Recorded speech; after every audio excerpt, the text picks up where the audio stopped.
तो नमस्कार विद्यार्थियों, हिप्पर की देखभाल के बारे में हम पढ़ रहे थे। तो इसमें हमने देखा लास्ट क्लास में कि किस प्रकार से उसकी जो प्रजनन क्रिया को जो सुचारू रूप से करने के लिए कैसे हमने उसकी प्यूबर्टी एज जो है वो सही रखनी है। और उस प्यूबर्टी एज के ऊपर पशु हीट के अंदर ईस्ट्रस जो साइकिल है वो स्टार्ट हो जाती है। उस ईस्ट्रस साइकिल में ईस्ट्रस के क्या क्या लक्षण होते हैं उनके बारे में हमने देखा। ठीक है, दूसरा जो इसकी आवास व्यवस्था के बारे में देखा। आज हम देखते हैं कि इसका पोषण के बारे में। तो हीफर जो है वो हमारे जो फ्यूचर की गायें हैं, हमारे डेयरी फार्म के फ्यूचर की गायें हैं, उन्हीं से तैयार करके हमें डेयरी फार्म की गायों को रूप में उसको कन्वर्ट करना होता है। तो हम ये चाहते हैं कि उनके ऊपर जो लगने वाली कॉस्टिंग है वो कम से कम हो। ठीक है, ताकि वो जल्दी से जल्दी क्या हो जाए, तैयार होके गायों के अंदर कन्वर्ट हो जाएं, यानी वो सही समय पे प्यूबर्टी एज के ऊपर वो ज्ञापिन ठहर जाएं और गायों में कन्वर्ट हो जाएं। इसके लिए क्या है कि प्यूबर्टी एज के ऊपर उसकी जो एक प्रॉपर उसका शरीर भार होना आवश्यक होता है। और शरीर भार प्रॉपर तभी होगा, तभी सही समय पे प्यूबर्टी आएगी जब उसको सही मात्रा में उसका जो पोषण है, उसका न्यूट्रिशन है वो सही मिलेगा। ठीक है, अगर हम उसको अच्छा खिलाएंगे पिलाएंगे, ठीक है, तो वो एकदम सही समय पे, जैसे कि हमने देखा कि जो विदेशी फर्स है वो 12 से 18 महीने के अंदर, 12 महीने में ही आपकी जो बछड़ी है वो ज्ञापिन हो जाएगी, हीट में आके ज्ञापिन हो जाएगी। और उसके 9 महीने बाद में, यानी लेस देन 2 ईयर्स, ये जो बछड़ी है, यानी 2 साल की जो बछड़ी हुई है वो आपकी गाय हो गई और वो दुग्ध उत्पादन उसका शुरू हो चुका है। ये तो देखो सही स्थिति है। और एक दूसरा जो डेयरी फार्म है या दूसरा फार्मर है, उसकी जो बछड़ी है वो 4 साल की हो चुकी है। ठीक है, 4 वर्ष की हो चुकी है, लेकिन अभी भी वो ज्ञापिन नहीं ठहरी है। ठीक है, 4 वर्ष वो उसको मतलब कि उसको फीडिंग कर रहा है, सारा उसको खिलाने के लिए, हालांकि उसका न्यूट्रिशन वो हालांकि कम रख रहा है, लेकिन फिर भी उसको 4 साल के अंदर कोई रिजल्ट नहीं मिला। दूसरा, इसने 4 साल के अंदर हर साल ये एक एक बछड़ा ले रहा है या बछड़ी ले रहा है। ठीक है, एक एक प्रोजेनी ले रहा है।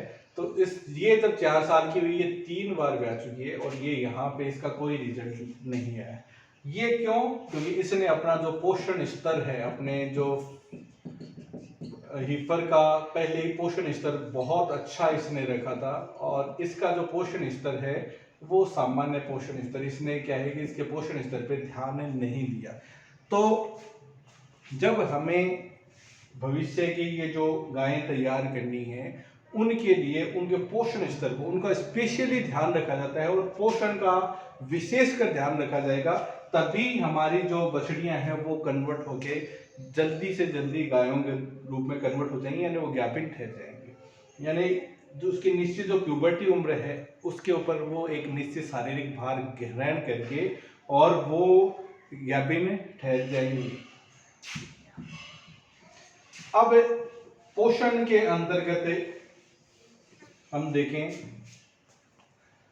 जो एक थंब रूल है, thumb rule of dairy cattle या thumb rule of feeding of cattle. पशुओं को पोषण देने के लिए जो गाय भैंस है उनके लिए एक थंब रूल है। उस थंब रूल के अनुसार क्या कहता है वो थंब रूल की, कोई भी जो गोवंश है उसको शुष्क भार कितना देना चाहिए, गोवंश के शुष्क भार की कितनी आवश्यकता होती है ये बता रहा है ये। तो इस थंब रूल के अनुसार कोई भी जो गोवंश है उसको प्रति 100 किलोग्राम शरीर भार पर 2 से 2.5 किलोग्राम शुष्क भार की आवश्यकता होती है, प्रति 100 किलोग्राम शरीर भार। ठीक है, इस बात को समझना, ये शुष्क भार ड्राई मैटर रिक्वायरमेंट है, ड्राई मैटर रिक्वायरमेंट, ये बहुत ही इंपॉर्टेंट है, ध्यान रखना आपको। Dry matter requirement for a cattle, यानी कि जो पशु है या गोवंश है, गोवंश के लिए शुष्क भार की आवश्यकता कितनी है, प्रति 100 किलोग्राम शरीर भार पे उसको कितना ड्राई मैटर चाहिए, 2 से 2.5 किलो ड्राई मैटर उसको चाहिए। और ड्राई मैटर मैंने आपको पहले बताया था, हम जब ने पोषक तत्वों और वहां पे हम चर्चा कर रहे थे कि कोई भी जो फीड है उसमें से यदि हम जल बाहर निकाल दे तो बचा हुआ जो भाग है, जल निकलने के पश्चात जो भाग बचता है वो होता है ड्राई मैटर। ठीक है। अब जैसे कि यहाँ पे मैं थोड़ा सा आपको स्पष्ट करना चाहूंगा कि 100 किलो शरीर भार, जैसे कोई भी बछड़ी है जो कि 200 किलो शरीर भार की हो चुकी है, तो उसको कितना ड्राई मैटर चाहिए? लगभग 4 से 5 किलोग्राम शुष्क भार चाहिए। उसको कितना चाहिए? 4 से 5 किलोग्राम शुष्क भार। शुष्क भार, ये ध्यान रखना आपको, 4 से 5 किलोग्राम शुष्क भार। अब देखो मैं कह दूंगी भाई मैं 4 से 5 किलो इसको क्या है, हरा चारा डाल रहा हूं, तो क्या ये शुष्क भार है? ना। या 4 से 5 किलो मैं इसको सूखा चारा डाल रहा हूं, तो ये भी शुष्क भार नहीं है। हरे चारे में लगभग 90% पानी है, 90% क्या है, पानी है। यानी 4 से 5 किलो अगर हरा चारा डाल रहे हो तो उसमें शुष्क भार कितना है? सिर्फ 400 से 500 ग्राम, ये मान के चलो, यानी उसका 10% ही पानी है। तो शुष्क भार कितना है उसका? 400 से 500 ग्राम। सूखे चारे में अपन बात करें तो इसमें लगभग ये मान के चलो अपन ये माने 10% है, तो इसमें भी शुष्क भार ये पूरा 4 से 5 किलो नहीं होगी, ये लगभग ये मान के चलिए कि ये 3.5 से ये मान के चलो 4.5 किलोग्राम ही शुष्क भार है, पूरा 4 से 5 किलोग्राम नहीं है। ठीक है। तो शुष्क भार से तात्पर्य क्या है कि जल निष्कासन के पश्चात क्या बचता है वो होता है शुष्क भार। ठीक है। तो ये तो देसी गोवंश के लिए। और विदेशी गोवंश और भैंस के लिए, भैंस के लिए जो शुष्क भार की आवश्यकता वो कितनी है? विदेशी गोवंश और भैंस के लिए, ये तो देसी गोवंश के शुष्क भार की आवश्यकता है। विदेशी गोवंश और भैंस के लिए शुष्क भार की आवश्यकता कितनी है? 2.5 से 3 किलोग्राम प्रति 100 किलोग्राम शरीर भार पर। तो ये एक तो ये टर्म जो है वो आपको ध्यान रखनी है। ये पूछा जाता है कि गोवंश के लिए, देशी गोवंश के लिए शुष्क भार की आवश्यकता कितनी है? 2 से 2.5 किलोग्राम शुष्क भार प्रति 100 किलोग्राम शुष्क भार पे। और विदेशी गोवंश या भैंस के लिए कितनी है? 2.5 से 3 किलोग्राम। एक तो ये ध्यान रखना आपको। अब इस शुष्क भार को किस प्रकार से उनकी पूर्ति की जाती है? यानी ये जो आप आहार खिला रहे हो, जो पशु को जो फीड दे रहे हो, उस फीड का लगभग 2/3 भाग आपको क्या देना है? चारे के रूप में। यानी क्या देना है? उसका रफेज देना है उसको, यानी क्या देना है? चारा। और 1/3 भाग क्या देना है? 1/3 भाग देना होता है कंसंट्रेट। ठीक है। 2/3 भाग तो क्या देना है? रफेज, चारा देना है। और उसका 1/3 भाग क्या देना होता है? कंसंट्रेट देना होता है। और चारे में भी 3/4 भाग, या कह दूं 2/3 भाग भी कह सकते हैं, ये तो देना है सूखा चारा। और 1/4 भाग क्या देना है? हरा चारा या नम चारा, ये उसको खिलाना है। ठीक है। और कंसंट्रेट का भी लगभग 2/3 भाग तो आपको क्या देना है? एनर्जी फीड्स देने हैं इसके अंदर, एनर्जी रिच कंसंट्रेट। और 1/3 भाग जो है वो क्या देना है? प्रोटीन रिच कंसंट्रेट उसको देना है। ठीक है। ये एक थंब रूल है। थंब रूल यानी मोटा मोटी कितना उसको देना है। मान लो जो ड्राई मैटर जो है, उसका जो ड्राई मैटर रिक्वायरमेंट है, जैसे कि हमने देखा कि एक 200 किलोग्राम की बछड़ी है, उसको 4 से 5 किलोग्राम जो है ड्राई मैटर, यानी हम मान ले 4.5 किलोग्राम उसको शुष्क भार की आवश्यकता है। उस शुष्क भार में से 3 किलोग्राम तो आपको क्या, किसके द्वारा पूर्ति करानी है? रफेज के द्वारा। और 1.5 किलोग्राम किसके द्वारा करवानी है? कंसंट्रेट के द्वारा। ठीक है। ये हम बात कर रहे हैं शुष्क भार की, इनमें पानी ऐड होने के बाद में नहीं है, शुष्क भार की बात कर रहे हैं। और इस 3 किलोग्राम का भी 3/4 पार्ट, यानी लगभग हम बात करें ये 2.25 2.3 जो भाग है वो आपको किसके द्वारा करना है? इस जो हरे सूखे चारे के रूप में। और हरा चारा जो है वो लगभग मतलब 0.75 भाग जो है वो हरा चारा 0.75 किलोग्राम हरा चारा जो है वो इसको खिलाना है, ठीक है। और इस 1/3 इस 1.5 की जो किलोग्राम में भी 1 किलोग्राम तो क्या होना चाहिए, एनर्जी रिच कंसेंट्रेट, और लगभग जो 0.5 किलोग्राम है वो प्रोटीन रिच कंसेंट्रेट। इसको हम समझे कि सूखे चारे में क्या क्या दे सकते हैं हम, जो विभिन्न प्रकार के स्ट्रा, यानी जैसे तूड़ी, आपकी कड़बी, बाजरे की जो कड़बी है वो दे सकते हैं हम, गेहूं की तूड़ी दे सकते हैं, चावल का भूसा दे सकते हैं हम, ठीक है, और ग्वार भूसा, चना चारा, ये जो चारा है सूखे चारे वो हम खिला सकते हैं। ये 2.3 किलोग्राम उसको देना है, 2.3 किलोग्राम शुष्क भाग। यदि उसमें 90% पानी की मात्रा है तो इसका हम बढ़ा के उसको दें तो लगभग 3 से 4 किलोग्राम सूखा चारा देना है। हरा चारा, हरे चारे के अंदर आप पेड़ों की पत्तियां दे सकते हैं, या जो फोडर क्रॉप्स हैं वो खिला सकते हैं, जो हरा चारा रिजका वगैरह जो उगाते हैं हम वो खिला सकते हैं। और अगर लगभग 90% हरे चारे में हम पानी माने तो लगभग 7.5 किलोग्राम, 7 से 8 किलोग्राम हरा चारा उसको जो वेट बेसिस के आधार पर देते हैं हम, उसको हमें दे सकते हैं, जिसमें हम रिजका, कांसली, बाजरा, जो हरी जो हैं वो चारे फसलें जो है वो हम खिला सकते हैं। एनर्जी रिच कंसंट्रेट के अंतर्गत हमने देखा था क्या क्या सम्मिलित थे, जैसे कि बाजरा वगैरह, हम बाजरे के दाने, ये मक्के के दाने, ठीक है, जौ के दाने ये दे सकते हैं। साथ ही साथ जो विभिन्न प्रकार के जो ब्रांड्स हैं, ब्रांड मतलब जो आपके अनाज की जो फैक्ट्रियां हैं उनमें जो दाने निकालने के पश्चात में, दाने को प्रोसेस करने के पश्चात में, उनके बाद में जो टुकड़ी या उसके छोटे छोटे टुकड़े या उनके ऊपर के छिलके जो बचते हैं उसको ब्रान कहते हैं, ठीक है। व्हीट ब्रान, राइस ब्रान, वो भी एनर्जी रिच कंसंट्रेट है। मोलासेज है वो दे सकते हैं हम। और प्रोटीन रिच कंसंट्रेट के अंदर क्या है, विभिन्न प्रकार की खल जो है, ऑयल केक्स हैं वो हम इसको दे सकते हैं। और या फिर विभिन्न प्रकार के जो दाल चूरी हैं, जैसे चना चूरी, मूंग चूरी, ये उसको दिए जा सकते हैं। तो ये एक मोटा मोटी थंब रूल है कि ड्राई मैटर कितना उसको देना है और किस किस अनुपात में उसको देना होता है। ये थंब रूल के अनुसार ही हीफर को पोषण प्रदान करना चाहिए, ठीक है।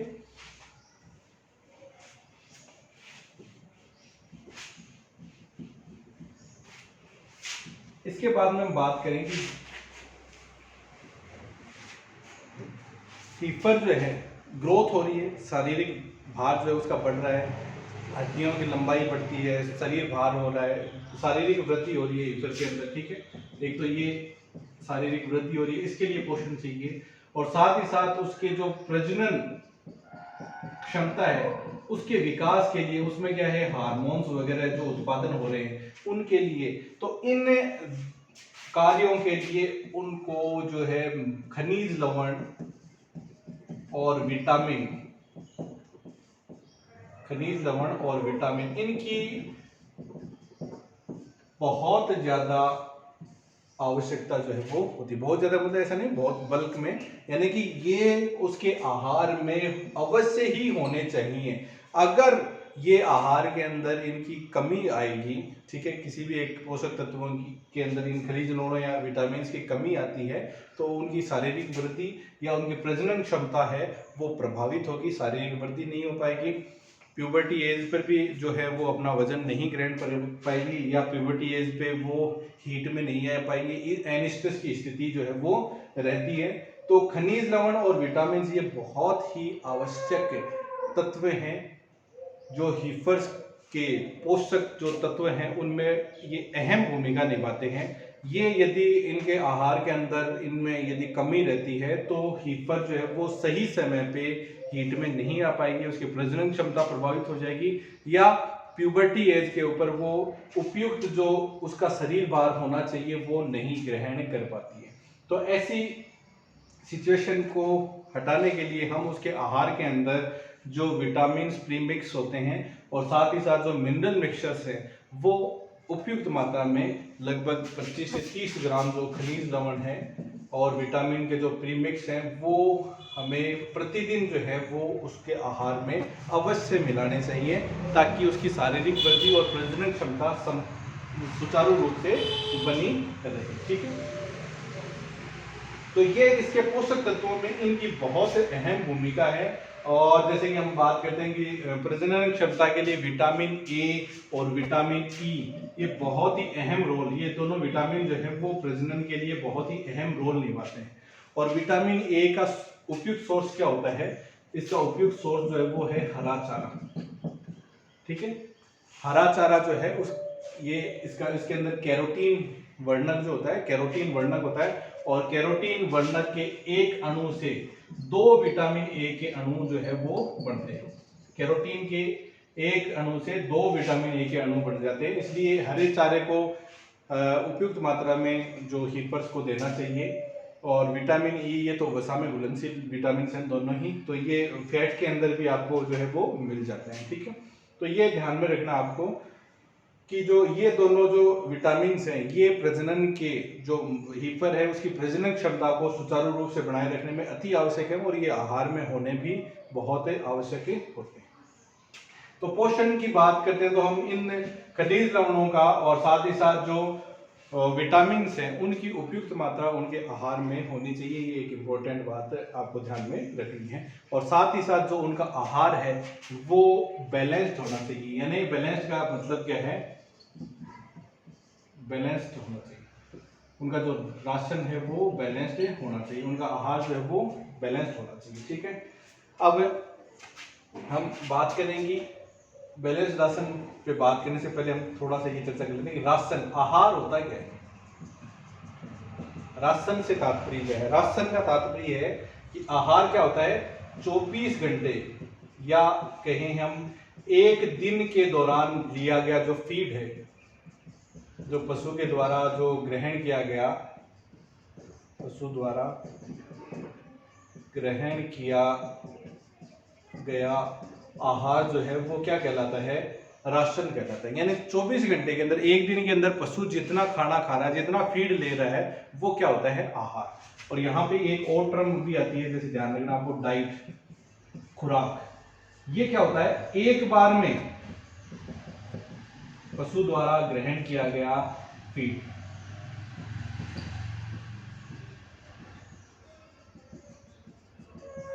ये क्या कहलाता है? डाइट। तो ये दोनों टर्म ध्यान रखने। राशन का मतलब तो क्या है? 24 घंटे के अंदर, जैसे हम मान लो 24 घंटे के अंदर हम 6 रोटियां खा रहे हैं, एक बार में हम 3 रोटी खा रहे हैं, तो वो तो क्या डाइट है। एक बार में जितना हम आहार ले रहे हैं वो तो क्या है? डाइट।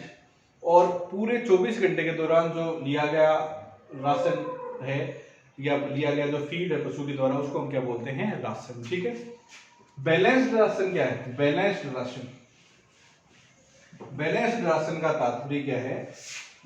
ऐसा राशन जिसके अंदर सभी प्रकार के जो पोषक तत्व हैं वो संतुलित मात्रा में होने चाहिए। सभी प्रकार के पोषक तत्व, प्रोटीन, कार्बोहाइड्रेट, विटामिन, जितनी उसकी शरीर की आवश्यकता है उसके अनुरूप, और एक प्रॉपर उसकी जो समुचित मात्रा है वो उसकी होनी चाहिए। कोई भी तत्व जो है वो कम नहीं होना चाहिए। ठीक है, संतुलित मात्रा में, और उसकी शरीर भार की आवश्यकता अनुसार उसको जितनी बॉडी की रिक्वायरमेंट होता है उसके अनुरूप होना चाहिए। ऐसा राशन क्या कहलाता है? संतुलित राशन। नाम से स्पष्ट है कि ऐसा राशन जिसके अंतर्गत सभी प्रकार के पोषक तत्व संतुलित मात्रा में, बैलेंस्ड जो रेशियो के अंदर होने चाहिए, और जो उसकी शरीर की जितनी आवश्यकता है उसके अनुरूप होने चाहिए, उसको हम क्या बोलते हैं? बैलेंस्ड राशन उसको कहा जाता है। ठीक है, यहाँ पे हम राशन की बात करते हैं तो कुछ एक और टर्म्स आती हैं, जैसे कि एक नाम है मेंटेनेंस राशन। राशन के जो प्रकार हैं उसमें हम देखते हैं मेंटेनेंस राशन, मेंटेनेंस राशन।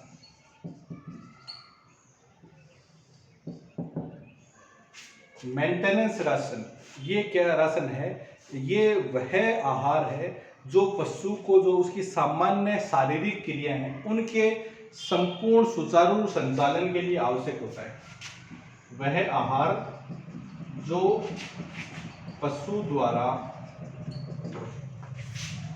उसकी सामान्य शारीरिक क्रियाओं के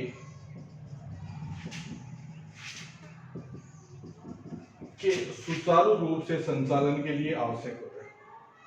सुचारू रूप से संचालन के लिए आवश्यक होता है। यानी कहने का तात्पर्य ये है कि उसका जो जीवन यापन हो रहा है वो सही रूप से उसका जीवन निर्वाह हो सके। नाम से जैसे स्पष्ट है, निर्वाह राशन में इसको कहा जाता है, मेंटेनेंस राशन हिंदी में निर्वाह राशन कहते हैं। यानी उसका जीवन निर्वाह सुचारू रूप से, यानी उसके जो शरीर की क्रियाएं जो चल रही हैं, जो भी बॉडी एक्टिविटी चल रही है वो चल रहा है, दौड़ रहा है, या साथ ही साथ उसका जो श्वसन की क्रियाएं हैं, पाचन की क्रियाएं, वो सुचारू रूप से उसकी चलती रहे। ठीक है, उत्पादन से संबंधित कोई उसको एडिशनल एनर्जी नहीं चाहिए, लेकिन जो उसकी शारीरिक क्रियाएं हैं उनको सुचारू रूप से चलने के लिए जितनी ऊर्जा चाहिए, वो ऊर्जा जिस राशन से उसको मिलती है वो उतना राशन क्या कहलाता है? मेंटेनेंस राशन कहलाता है। निर्वाह राशन यानी उसके शरीर के शारीरिक क्रियाओं के सुचारू रूप से संचालन के लिए जो राशन चाहिए वो क्या कहलाता है? Maintenance ration. मेंटेन करने के लिए उसकी जो लाइफ है, जो उसको मेंटेन करने के लिए जो राशन चाहिए वो मेंटेनेंस राशन हो गया। ठीक है, एक तो राशन का ये प्रकार है। दूसरा राशन का एक प्रकार है प्रोडक्शन राशन। प्रोडक्शन राशन, उत्पादन राशन। प्रोडक्शन राशन का तात्पर्य क्या है? प्रोडक्शन के लिए यानी उत्पादन के लिए, उत्पादन के लिए आवश्यक राशन। राशन जो निर्वाह राशन के अतिरिक्त दिया जाता है। निर्वाह राशन तो देना ही देना है, लेकिन हमें प्रोडक्शन करना। मान लो कोई भी बछड़ी है, वो जब तक ठीक है अभी दुग्ध उत्पादन नहीं कर रही, तब तक तो उसको क्या है, मेंटेनेंस राशन पे हम रख सकते हैं। लेकिन जैसे ही वो दुग्ध उत्पादन करने लग जाती है तो दूध उत्पादन हो रहा है, उसके शरीर से पोषक तत्व बाहर निकल रहे हैं, उन पोषक तत्वों की पूर्ति के लिए उसको और राशन देना पड़ेगा, जिस राशन को हम क्या बोलते हैं? प्रोडक्शन राशन बोलते हैं। और ये निर्वाह राशन के अतिरिक्त दिया जाता है, के अतिरिक्त दिया जाता है, उसको हम क्या बोलते हैं? प्रोडक्शन राशन बोलते हैं। नाम से स्पष्ट है, प्रोडक्शन के लिए, दुग्ध उत्पादन के लिए, या भेड़ है जैसे उसमें ऊन उत्पादन के लिए, या हम मीट के लिए बकरे तैयार करें तो उनमें शारीरिक वृद्धि के लिए यानी मांस उत्पादन के लिए, तो उत्पादन के लिए जो राशन दिया जाता है वो क्या कहलाता है? प्रोडक्शन राशन कहलाता है। ठीक है, ये भी एक इंपॉर्टेंट गोवंश के लिए, देसी गोवंश के लिए तो ये पूछा जाता है कि ये दिया जाता है 1 किलोग्राम कंसंट्रेट, कंसंट्रेट यानी दाना मिश्रण, बंटा, प्रति 3 किलोग्राम दुग्ध उत्पादन पे। यानी हम 3 किलो दूध उत्पादन हो रहा है, उस पे आपको 1 किलोग्राम अतिरिक्त बंटा देना पड़ता है। जैसे कि आपको मान लो 15 किलो जो दुग्ध उत्पादन पशु का हो रहा है, तो उसको 15 किलो के हिसाब से आपको 5 किलो उसको बंटा जो है वो देना पड़ेगा। ये जो हमेशा उसका निर्वाह राशन यानी उसको जो जितना आप हरा चारा, सूखा चारा और साथ ही साथ निर्वाह के लिए 1-2 किलो आप जो बंटा भी दे रहे हो निर्वाह के लिए, उसके अतिरिक्त दे देता है। जैसे 1 किलो तो हम निर्वाह के लिए दे रहे हैं, लेकिन 5 किलो और देना है, यानी 6 किलो उसको 15 किलो दूध उत्पादन के लिए 6 किलो आपको अतिरिक्त उसको देना पड़ेगा। और जो विदेशी गोवंश है या हम कहें भैंसों के लिए जब पूछा जाता है तो ये कितना है? 1 किलोग्राम कंसंट्रेट प्रति 2 किलोग्राम दुग्ध उत्पादन। भैंसों के लिए अगर मान लो 10 किलो दुग्ध उत्पादन हो रहा है तो वहां पे 10 किलो पे ही आपको 5 किलो अतिरिक्त कंसंट्रेट उसको देना पड़ेगा। ठीक है, तो ये दूसरा एक राशन हो गया जिसको बोलते हैं प्रोडक्शन राशन, जो कि उत्पादन हेतु दिया जाता है। और एक राशन का जो प्रकार है वो है gestation ration. Gestation ration, gestation ration, गर्भावस्था राशन। नाम से स्पष्ट है, जब गर्भावस्था होती है तो गर्भावस्था के अंतिम माह में, गर्भावस्था के दौरान दिया जाने वाला, अंतिम तिमाही में सामान्यतः ये दिया जाता है, जो अंतिम तिमाही होती है उसके अंतर्गत ये दिया जाता है। अंतिम जो तिमाही है, तिमाही में निर्वाह राशन, ये भी हमेशा क्या है? निर्वाह राशन के अतिरिक्त दिया जाता है। निर्वाह राशन के अतिरिक्त दिया जाने वाला राशन, उसको हम क्या बोलते हैं? जेस्टेशन राशन बोलते हैं। तो गर्भावस्था के दौरान भाई पशु को अपने निर्वाह के लिए तो मेंटेनेंस राशन काफी होता है, लेकिन जब गर्भित हो गया पशु, गर्भावस्था के अंतर्गत जो यूट्रस है, गर्भाशय है, उसके अंदर शिशु का विकास होता है। शिशु का विकास होने के लिए उसको और एडिशनल राशन चाहिए और पोषक तत्वों की आवश्यकता होती है, और उन पोषक तत्वों की आवश्यकता किसके द्वारा पूर्ति की जाती है? गर्भावस्था राशन के लिए। तो इसलिए क्या होता है, हर जैसे गोवंश की अगर बात करें हम, तो गाय को लगभग 2 किलोग्राम अतिरिक्त जो है कंसंट्रेट, जो निर्वाह राशन है उसके अतिरिक्त ये बंटा या दाना मिश्रण जो है वो और उसको दिया जाता है। किसके लिए? जेस्टेशन के लिए। तो जेस्टेशन रेशन 1.5 से 2 किलो उसको अतिरिक्त राशन दिया जाएगा, ताकि उसकी गर्भावस्था जो प्रॉपर बनी रहे, उसके शिशु को सही संपूर्ण मात्रा में पोषण प्राप्त होता रहे। तो इसके लिए जो राशन दिया जाता है वो जेस्टेशन राशन होता है।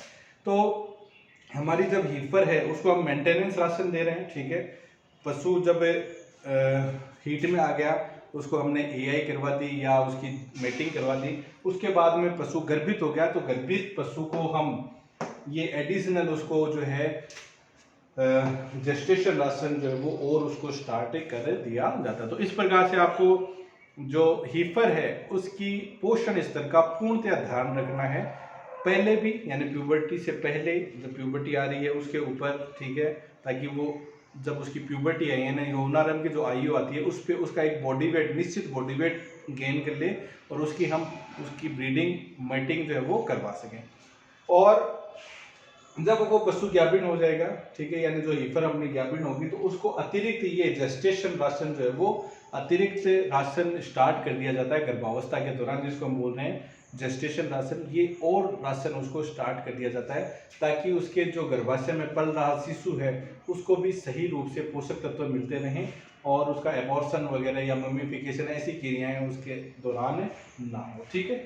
तो ये राशन है वो 3 प्रकार के राशन हमने देखे, जो मेंटेनेंस राशन, जेस्टेशन राशन और प्रोडक्शन राशन, ये 3 प्रकार के राशन हमने डिस्कस किए, ठीक है। अब हम नेक्स्ट क्लास में जैसे कि जो गर्भित पशु है उसके बारे में देखेंगे, उसके बाद में दुधारू पशु हैं उनके बारे में हम चर्चा करेंगे अगली क्लास में, ठीक है। धन्यवाद।